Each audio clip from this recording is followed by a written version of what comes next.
Well, I just got news today that St. Mary's had to postpone their Thursday game. Yes. And obviously you guys have been through the postponement process as well last Saturday. Yep. What are things like, this week, last week, as things are kind of in flux again with the COVID situation? Well, it just is our, it's our life. We've been through it. So it is, it's one of the challenges that we're going to face this year for sure. I mean, every single WCC game over the weekend was canceled. I think by the end of the week, Gonzaga and LMU might be 4 games back or 3 games behind on the schedule, right? Which I don't even know that can be made up. That's more than bye week games, and so we just kind of piece it together as we go. It looks like we have 2 games this week. We're super excited about that. We're talking to Pacific and St. Mary's literally every day, like 3 touch points, and so far it looks good. So we're hopeful that we'll be able to play 2. What has the league told you guys about makeup games and stuff? I think I saw something online that they're maybe considering using some Monday, Tuesdays to make them up.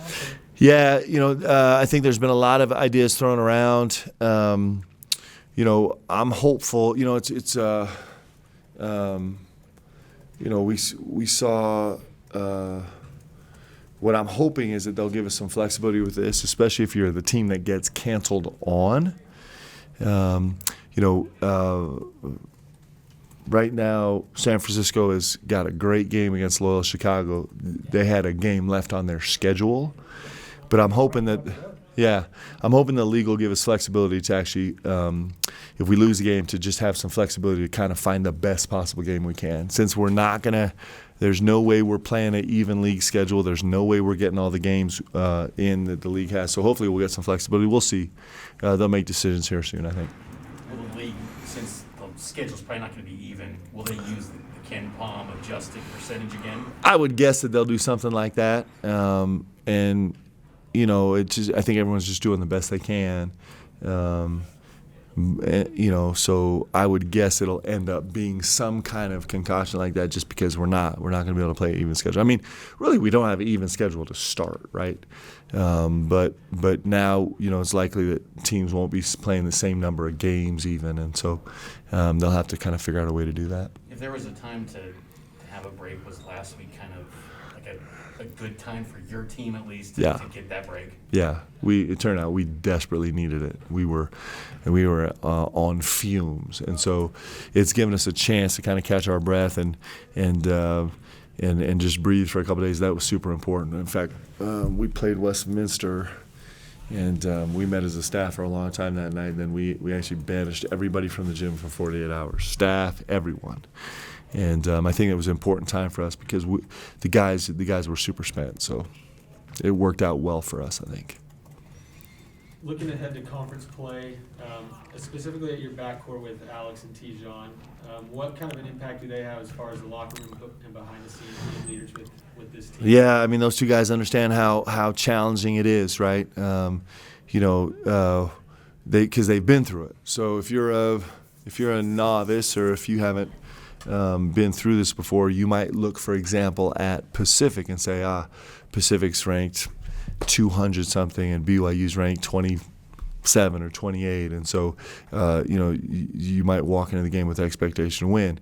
But the guys have been through it here on our gym last year, where it took every ounce of guts we had to pull out a win in overtime. That's what conference play is. And so you have veteran guys like that. They really understand it. They've experienced it. They've lived it. They know that this Pacific game is going to be just as hard as the Gonzaga game on the road. That's what's great about conference, is everybody knows each other. Everybody's been around each other. Everybody, nobody's intimidated by the gym or the atmosphere. They've all been here and done that, and so it is an unbelievable gift to have 2 veteran guys like that in the backcourt. So are you using in practice a tablet with stats? Will the league? I know that this year in conference play, leagues can have live stats on the bench in conference play. Will the WCC allow that this year? Unfortunately, no, not yet. I can't wait. I've gone paperless. I use no paper. I don't use paper in the office. I don't allow my assistants to put paper on my desk anymore. I do not use paper. And I don't even use paper for notes. It's actually super efficient. It took a little while to get used to, but it'll be. I think. Listen, we're growing in our understanding of this game. At least we think we are, as a basketball world. And And the more information that we're able to process in real time and kind of have available to us, theoretically, the better decisions we'll make. Now, we'll see if that's actually true. Maybe it's going to not be that way. But I'm excited for the chance when we can use all the technology in the game that we use in practice. Why not? I maybe shouldn't be bringing this up, so tell me to just shut it if I should, but I know that Spence was back in practice today. Yep, Spence is back. He was in practice yesterday. It went like 3/4 practice yesterday. I think went most of the practice today, and he's feeling much better. How good was it just to see him back out there? 'Cause Yeah. I mean, him and Seneca. Well, both him and San, right? Yeah. You know, we felt really, you know, you think about it, Rich and Gav and Spence and San, and then a bunch of fatigue and guys playing their second. It felt like, man, we're down to the, you know, we weren't as deep as we had imagined last week. So it's nice to have those guys roll back in for sure. What is the process like? I know you probably don't wish there was a set precedent because last year you guys experienced it, but if you do have to pick up a game on the fly, Yep. What does that look like? I mean, are you dialing up just like your close peers in the sport? Like how does that Yeah. work? So we're actually talking every day. I mean, ever since, I guess, I don't know, Thursday or Friday. You know, I talked to Randy this morning. I talked to Randy yesterday. We exchanged messages over the weekend. We've talked to Pacific every single day. And then you always have all the background noise about, like, you're always trying to project what if. You know, what I'm hoping we can avoid is as many full installs where we lose a game, right? So that's why I've been driving my staff crazy about, like, hey, I need hourly updates, because, in fact, I had Rob Ramos reach out to the respective trainers today because I didn't want to start an install or yesterday. I didn't want to start an install yesterday in practice if there was any news that we were going to lose a game. I just think that's emotionally draining on the guys. We went through that at least 4 times last year, right, where we did a full install and then lost the game. And so I actually told Rob, I'm like, okay, we practiced at 2. I need a report back from the other 2 trainers at 1, just the best, most current, recent information they have. And so it just turns into daily conversations with the guys that are on your schedule and the guys that prospectively could jump onto the schedule. And we're looking for some clarification from the league. You know, we don't have any extra games in our pocket. I'd like to have 1 or 2. So meaning we don't have any games available to us out of conference. We've already maxed out at 15. And so hopefully they'll give us that flexibility. But right now, with the games we have scheduled, we're talking every day. What's the You know, I've talked to Fewy, I've talked to Todd Golden multiple times. I mean, that's just what's happening in the conference right now. We're just talking to everybody. what's kind of maybe the theme that's causing some of the pauses in the league that you've heard? Is it maybe lack of boosters? I mean, what's kind of the consensus of what's happening in the conference? Well, I think in college basketball, I think a lot of guys came back to campus, and there was probably some testing protocol for when guys came back to campus, is my guess. And so I'm hoping that it's going to just be this kind of one really heavy hit, and then things will, I'm hoping that all the games from here on out will go off without a hitch. So, are you kind of keeping an eye on that USF Loyola game Thursday afternoon? I mean, it's at a good time. It's a great game, obviously. Yeah. Also, it's maybe kind of a model of like, hey, this is really cool what they're doing. Yeah. Like, maybe we kind of see what they did here. Yeah, it's a really great opportunity. They had San Francisco had one game left. They were one game under, right? So they had scheduled one game less, or for whatever reason had one game left to get to 15. And credit Todd and for getting that done, because it's the game that we're all chasing, right? Those are the games that we all want. So, from your time when you're an assistant here, and now you're entering your third year, what differences have you seen in the league in that time? Well, this is the best the league's ever been. It's not even close. I mean, we have 4 teams in the top 40 right now, give or take a spot, right? And I think it's probably 6 in the top 100. And, that's in rarefied air. I don't think all the Power 5s have 4 in the top 40, or maybe it's close, right? So the league is really, really good. It's the venues are getting better, and you think about the upgrades that schools have made, the coaching is really, really good, and the talent is good. And one of the things that's during this year is you have so many teams in the league that kept their super seniors, so the league is super veteran this year, right? It's and so all those things have kind of combined to make this league really good. I think you think about it. I've said this a couple times. Give or take a few spots.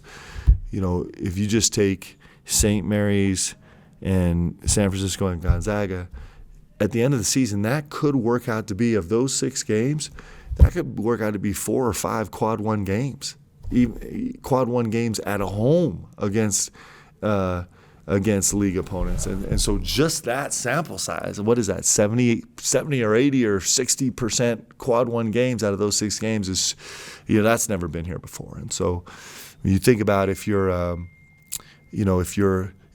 of those 4, that's a possibility of 8 or 7 or 6 quad 1 games in league, right? Where traditionally we've been super happy we get 3 quad 1 games in league. And so it just gives you a little bit of idea. I don't know if we've ever at this point, and I think it's probably true, that the WCC has never had 4 teams projected to be in an NCAA tournament in January, right? And so that doesn't mean it's going to hold, but it just gives you a sense of how competitive this league is right now. It's super cool.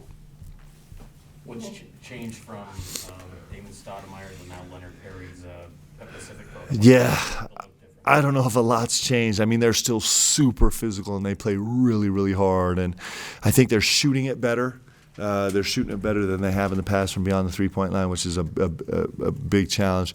At the 3 and the 4 and the 5, they're shooting it really, really well from beyond the 3. And but they're still long and athletic in the middle. They could put a team on the floor that's 6'3", 6'6", 6'7", 6'7", 6'10". And really long and athletic, and they play hard. So the DNA of the team is still there. And, Coach is so far on film, it seems like he's been a little bit more locked into, it doesn't look like he's switching as much defensively right now. It looks like they're running some similar offensive options, a lot of horns, a lot of some weak and some floppy, kind of thrown in the beginning and end of plays.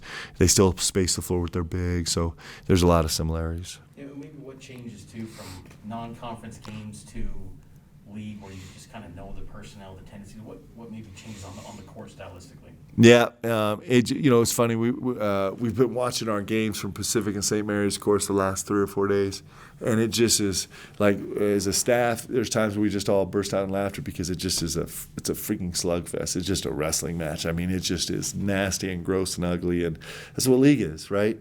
And it's because guys do know each other, and it's and it gets so physical, and it makes it fun.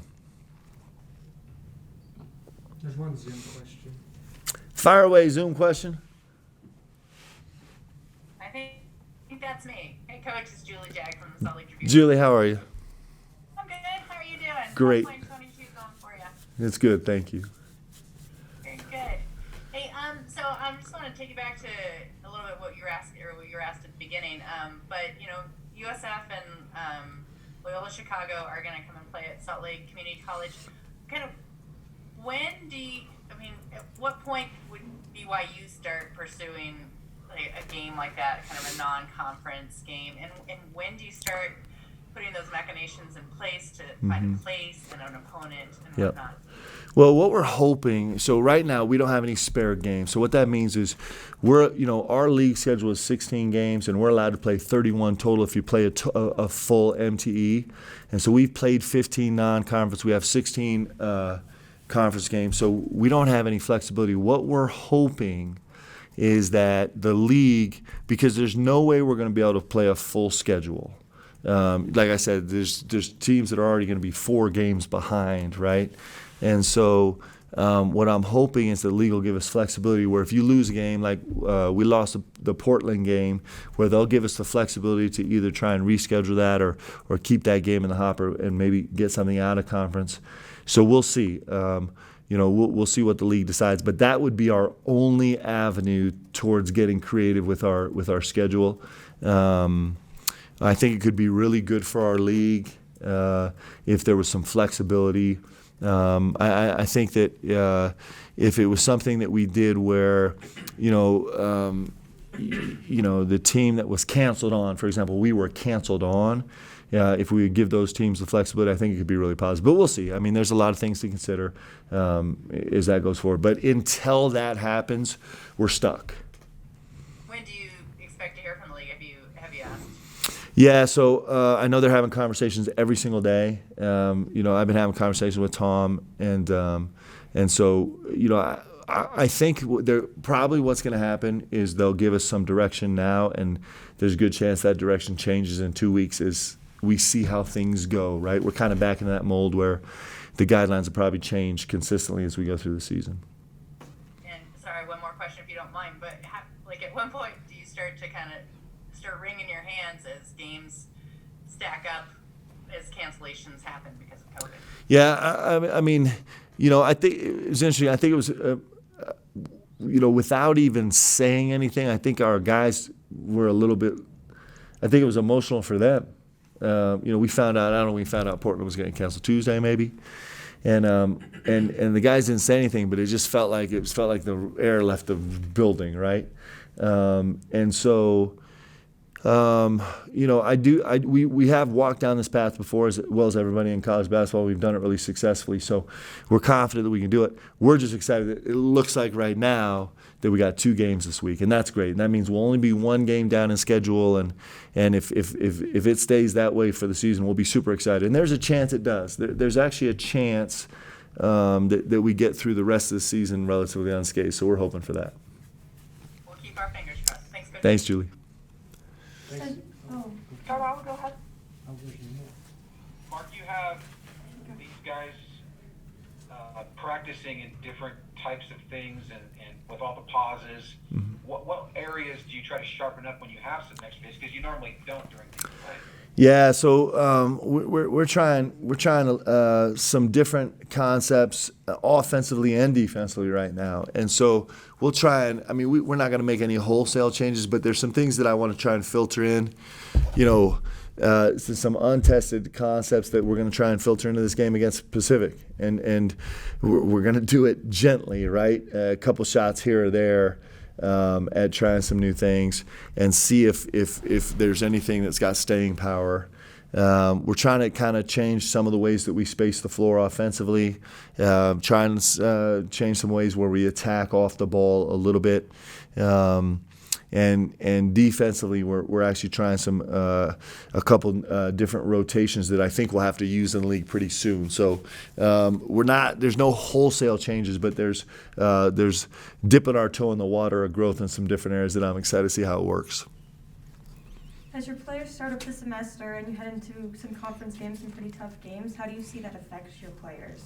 You mean with class? With class, yeah. Well, it's interesting. Sometimes I think class can be really steadying for our guys. It's the schedule gets really busy and it gets really full, and discretionary time starts to go away. But you kind of get in this rhythm and this routine of a grind, and so for some of our guys, I think it's actually super super beneficial. But for all of our guys, it's beneficial because they're getting a great education. But for some of our guys, I think it actually helps them feel steady in terms of the way they play. I think that's all. Okay, thank you guys.